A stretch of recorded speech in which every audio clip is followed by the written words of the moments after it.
ஆரம்பத்துல இருந்து நீங்க சொல்லிக்கிட்டே தான் இருக்கீங்க, எதிர்க்கிறோம் நான் இருக்கிற வரைக்கும் வராதுன்னு சொல்லிக்கிட்டே இருக்கீங்க. ஆனா அவங்க பாட்டுக்கு இடத்த பூரா வித்துட்டு அமௌண்ட் பூரா கொடுத்துட்டு இருக்காங்களே. கட்டு அப்படிதான் 8 வழிச்சாலைக்கு எல்லாம் பண்ணீங்க.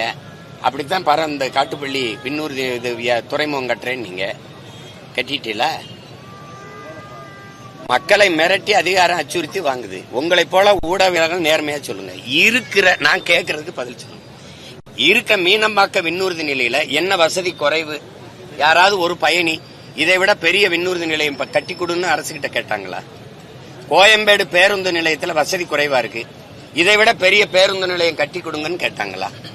இங்க பாருங்கய்யா, கோயம்பேடு பேருந்து நிலையம் தேவை, மீனம்பாக்க விண்ணூர்தி நிலையம் தேவை, 4 வழி சாலை என்பது தேவை. இதுக்கெல்லாம் இடங்களை கொடுத்தது என் மக்கள் தான்.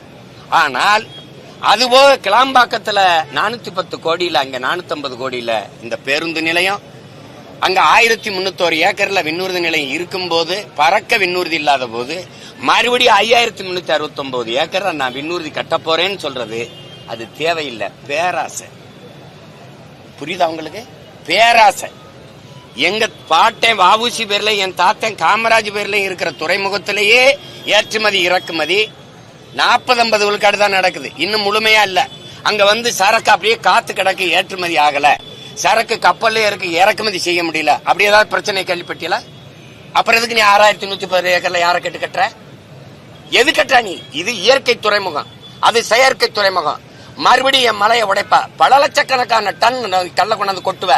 அங்க பவளப்பாறை இருக்கு, கடலுக்குள்ள காடு இருக்கு, அதான் பவளப்பாறை. அதுக்குள்ளதான் வந்து மீன், இறாலு, நண்டு எல்லாம் முட்டையிட்டு குஞ்சு பிரிக்குது, அதை போட்டு மூடி விட்டுருவ. புரியுதா நான் சொல்றது? நீ செயற்கையா கொண்டு கல்ல கொட்டி என் கடலை மூடுவ. அது எவ்வளவு பெரிய பேராபத்து. இந்த துறைமுகத்துல உனக்கு என்ன பிரச்சனை? எதுக்கு நீ கட்டுற 6111 ஏக்கர்ல? அது அரசு கட்டுதா? தனியார் முதலாளி அதானி. நீ என்ன பண்ற? இந்த ஏர்போர்ட் யாருக்கு? இதே இண்டிகோ தான் பரப்பாரு. ஒரு முதலாளி லாபம் ஈட்டுறதுக்கு மக்கள் காசுல 20,000 கோடி, 20,000 கோடி, 30,000 கோடி செலவு பண்ணுவ. என் விளைநிலத்தை பறிச்சுக்கிட்டதுல ஏர்போர்ட் கட்டி பரப்ப. சரி, எங்க பறந்து போற சொல்லு? எந்த ஊருக்கு பறக்கிற?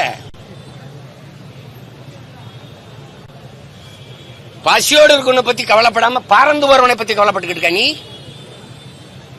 தம்பி, நீங்க இங்க பாருங்க ஐயா, உன்னை கவனிச்சுக்கணும். நீ சந்திர மண்டலத்துக்கு சந்திராயன் அனுப்பலாம், சயின்டிஸ்டுக்கு சாப்பாடை என் சம்சாரி தான் அனுப்பணும், விண்வெளிக்கு விண்கலத்தை அப்படி ஏவி இறக்கலாம். ஆனா அந்த விஞ்ஞானிக்கு சோறு என் விவசாயி தான் அனுப்பணும். அதை மனதில் வச்சுக்கிட்டு வேலையை செய்யணும். சாப்ட்வேர்ல வேலை, சாப்பிட்டு போய் தான் வேலை செய்யணும் ராஜா. சேட்டை பண்ணிட்டு அலையக்கூடாது. பங்களாதேஷ்லயும் இலங்கையிலையும் வந்த பொருளாதார நெருக்கடி இந்த ட்ரம்ப் போட்டதுல பெண் நெசவு முழுக்க முடிஞ்சு போச்சு.